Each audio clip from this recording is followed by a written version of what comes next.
Hi everyone and welcome to this first part of my Qwik framework tutorial. I will mention that in order to follow along you need basic understanding of HTML, CSS and JavaScript since I will not be covering any of those. You also should have some experience with React since the two are very similar, just a little bit of a different syntax. And also we will be using some React libraries throughout this tutorial. However, you will find we will need to create most of the stuff ourselves. One way or another, I do recommend getting some React experience at least before following along. Qwik is a no hydration, auto lazy loading framework. Hydration is the process of making the HTML interactive by attaching the event listeners, building the components, and restoring the state. All three of those are what is collectively known as hydration. In hydration, the event handler creation is handled before the event is triggered. Instead, Qwik introduces a new concept, known as resumability. The best way to think about it is that every Qwik app can be paused at any moment and then moved to a different virtual instant. There it can be resumed without the need to re-download.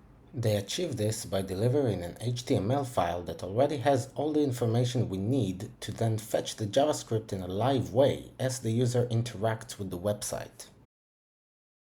I will not be diving very deep into Qwik, but the Qwik website includes documentation that explains very well all of those concepts, and I do recommend you give it a read.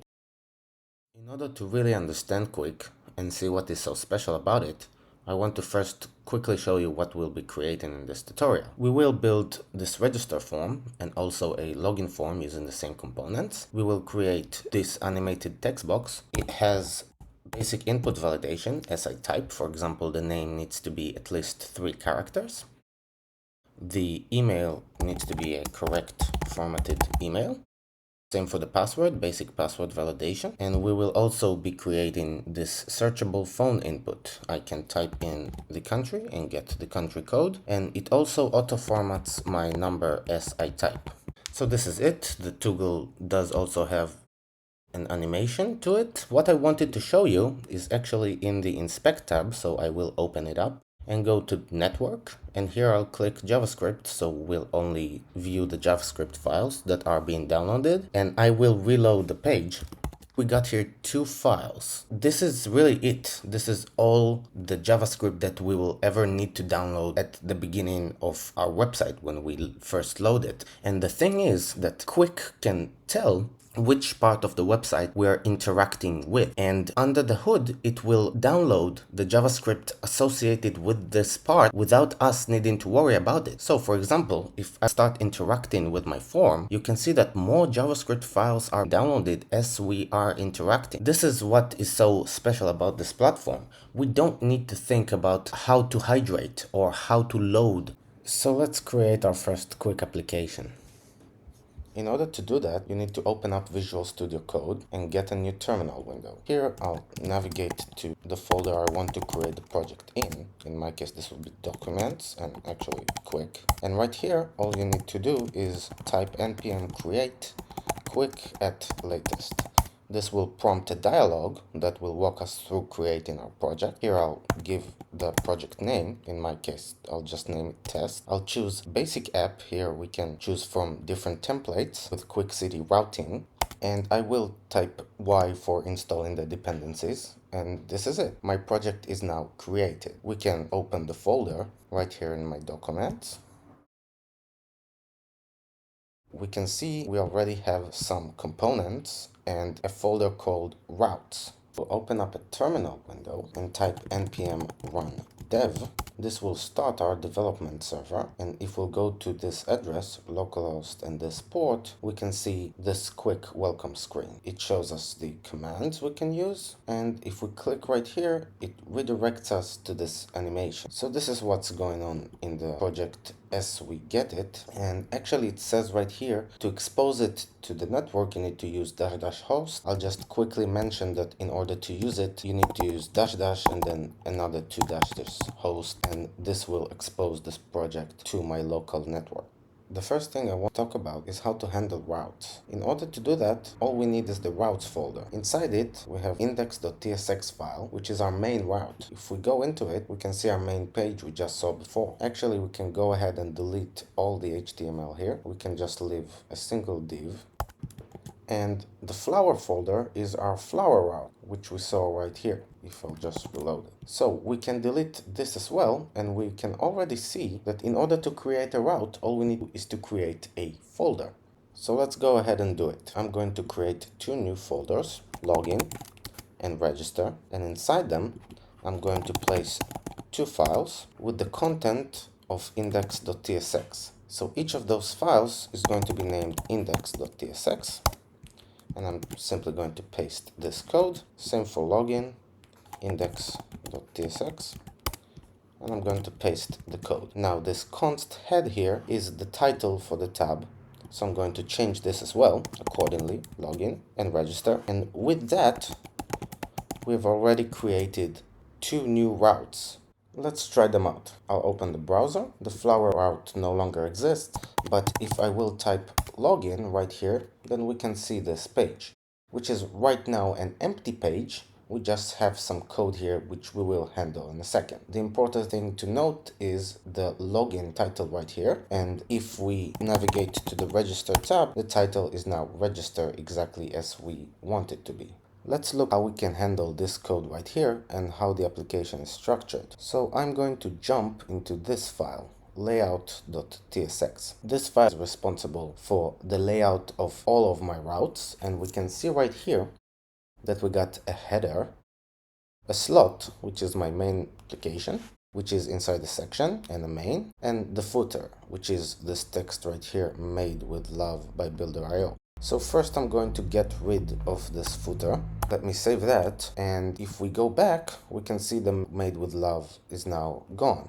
The next thing I'm going to do is take a look at this header, which we can see is imported from components header. So I'm going to jump right here, components header, and have a look right here. This is the entire code for the header. I'm just going to delete everything again. Just leave the header. Also the same for the CSS. If we go back and reload, we can see we just get this. Now, the reason for this blue line at the bottom is actually because our app is wrapped in this section tag. So I'm just going to remove it as well. And finally, we can get this completely blank app. There's one more thing I want to do, and that will be to install React, because we will be using a lot of libraries from React. All we need to do is to open up a new terminal and type npm run Qwik add React. And that will take care of anything for us. I'm just going to type enter for yes, looks good. And we can see a new route has been added called React. Inside we can see a bunch of code. And if we open this route, we'll go to React, we can see this. This is a quick demo application, but you can see it uses React components. Specifically, it uses the Material UI components. We can see the Materials UI slider here. And the nice thing is, actually, if I reload it again, as soon as I go to interact with the slider, the JavaScript for it automatically loads. And this is really beautiful. So you can see how the slider works. We can also show table here, and we can change the style. So this is a nice demo of how we can use Material UI in Qwik applications. If we look right here in integrations, we can see we have this file, MUI, which is the Material UI library. From this file, we can export any React component we like into a Qwik component. So again, with the code deletion, we're going to get rid of everything we don't need from here. And we can see that all there is to it is this function called Qwikify. What this function does is it takes a React component, like a button from Material UI, and it gives back a Qwik component that we can use in our application. So if we want to use a Material UI button, all we need to do is export this constant, and now we can use it in our application. You will, however, find that you can only use this function with very basic components. For example, the phone input from Material UI is simply not working with Qwik. Let's continue by importing everything we need so we can use it in our component. So first of all, I'm going to delete this. We will not be using it. And we're going to add two components, text field from Material UI and box. So let's export them. I'm going to call this Material UI text field, and I'm just going to Qwikify text field. I'm going to do the same, Material UI box, Qwikify box. We're almost done with this page. The only thing I would like to do is to install React Icons library. If we open up browser again and I can type React Icons, I will go to the first result. We get this page. I can search icons right here, for example, user, and I get a lot of results. So in order to install and use those icons, all we need to do is go to the terminal right here and type in npm install -- save React Icons. Once that is done, we can simply import any icon from this website by tapping the name. For example, fa user, and I'm going to import it from React Icons and fa. This is really enough, but for the production build, we will need to add index, so I will add it right now. This will be from. We will be using a bunch of icons in this project, so let me just type them up real quick. This is it. This is really all the components we will be exporting for our application for now. We can save that, save our layout as well, and close everything because it is getting a little bit crowded here. And let's actually create our first component, which will be the text field. I'll go right here to components and create a new folder. I'll call it Qwik text field.